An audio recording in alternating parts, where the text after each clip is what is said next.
I'm going to say, I don't care. You know, like people complain about commentary, right? Of course they do. You know, oh, I watch it on mute. No, you don't. Oh, I hate no, you don't. No one's ever watched it on mute. It's so You're boring to watch shit, it on mute. Yeah. Right. Anyway, there's always people that complain.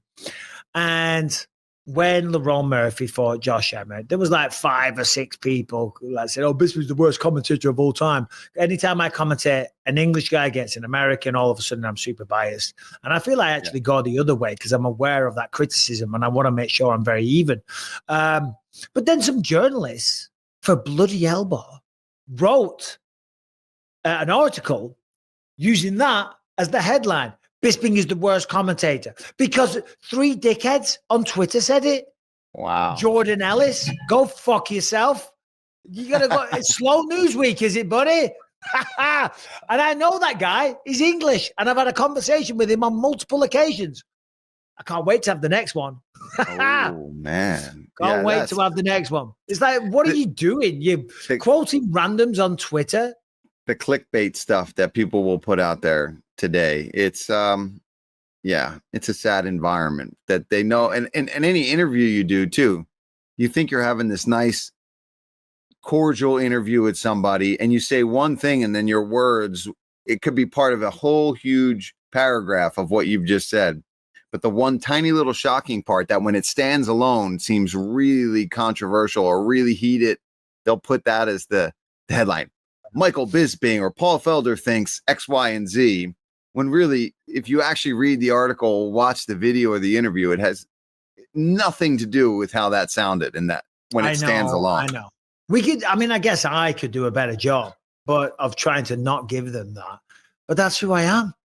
And you want to be entertained, I would have thought, and you want opinions that are strong and factual and what we think, and that's what I provide, and I know that's what you provide. And sadly, if they've got nothing better to write about, then they'll go and watch the Believe in Me podcast and find something inflammatory to write about.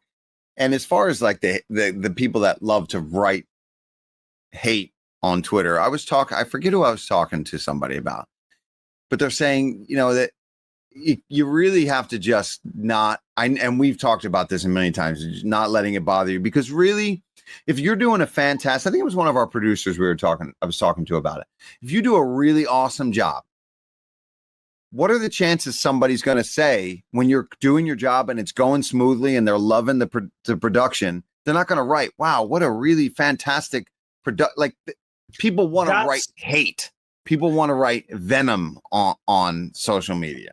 Well, we've said this before, that gets more engagement in whatever it is. That's why, you know, tabloid newspapers in the UK, like it used to be the Sun and the Star and whatever, they write negative stories because people are intrigued by that. It's just something about human nature, you know. YouTube videos that are the downfall of such and such, this guy, you know, up in flames, you know, like Jimmy Kimmel and fucking all whatever, like they're covering all that shit right now because they want negativity. For some reason, the human brain is more interested in that scandal than seeing an article where it's like, this guy's really good. Let's talk about it. That's boring. Or so-and-so has done something really nice recently. It's like, no, you hear about murder, you hear about controversy and political stuff and both sides, because it's gonna get engagement. It's gonna cause people to have conflict on there.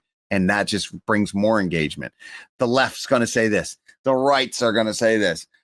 These people are going to say this. Religious people are going to agree with this. Atheists are going to, it just creates drama.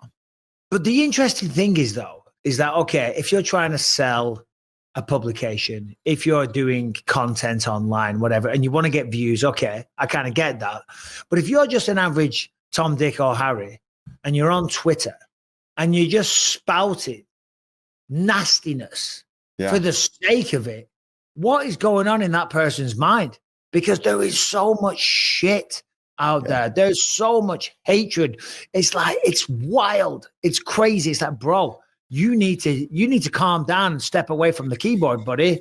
Take a deep breath. Jesus Christ. You're not even involved in the situation. You sound like you want to kill someone. There's some vile stuff that gets said. And I do often sit and think like, and over the years, I've engaged with some of these people and you really do have to just not do it because you can't win. You're not going to, you've already allowed them to win the battle when you've engaged right back. Nothing you can say. They're always just going to be like the end. They always end it with anybody I've ever gone back and forth with in some sort of Instagram exchange, or they start DMing me and I'm responding is, oh, you're such a big UFC guy. And here you are talking to me like they give you the answer for you right there. Yeah, I shouldn't be wasting my time doing this. You're right. Well, the thing is, Paul, is because me and you and most of us, all of us, we're still just normal human beings. Yeah, I certainly don't think I'm above responding to a person on Twitter. And sometimes shit. Number one, that's how it response. And we've got to get better at that. And I've certainly got better over the years, but I've still got a long way to go in terms of controlling my emotions. But I've definitely improved. But what it is, I see like a negative tweet, and I don't want that out there without me putting my side forward. But then you click on their account, and they've got 17 followers. So it's like all you're doing is highlighting it. So just nobody's seeing it until you engage, right? And I agree with you. That's why I stopped doing it, because you're like, sometimes they have no followers, no profile photo. They're just on there to do that and to try to get engagement and start talking shit. It makes them feel better. And you'll realize like, oh man, look at all these negative comments I got on this broadcast recently. And then you'll be like, wait a minute. Nobody but me is seeing that because they're tagging me in that. So therefore I see it because it pops up on my stuff. But somebody casually scrolling through about their day on Instagram or Twitter isn't seeing somebody talking shit on how Paul Felder and Michael Bisping did on UFC Paris commentary. You know what I mean? Well, I'll tell you what I'm going to do. I'm going to create a fake account and I'm going to start spamming you, Paul, because you're ready to kill someone on Twitter. If you are struggling to get a good night's sleep, it might be because of your mattress and you need to upgrade it. And that's where Brooklyn Bedding makes it super easy to upgrade your sleep. I found the perfect mattress. It got delivered right to my door. You unbox it, it all kind of inflates itself. It's not inflatable, but it just like comes alive outside of the box, and it will give you the best sleep of your life. Brooklyn Bedding handcrafts every single mattress in their Arizona factory. No middlemen, no gimmicks, just top tier quality, honest pricing, and real American craftsmanship for a better night's sleep. Just take their sleep quiz and find your perfect match in just under 2 minutes. And guess what? You get to try this bad boy out for 120 nights. It's a comfort trial. If you love it, then of course you keep it. If you don't like it, they will return or swap it hassle-free. Not sure you can take my word for it? Well, Brooklyn Bedding has been awarded the best mattress by CNET and best hybrid mattress by Wirecutter, so you know it's the real deal. So go to brooklynbedding.com, use the promo code BELIEVE at checkout to get a massive 30% off site-wide. This offer, by the way, is not available anywhere else.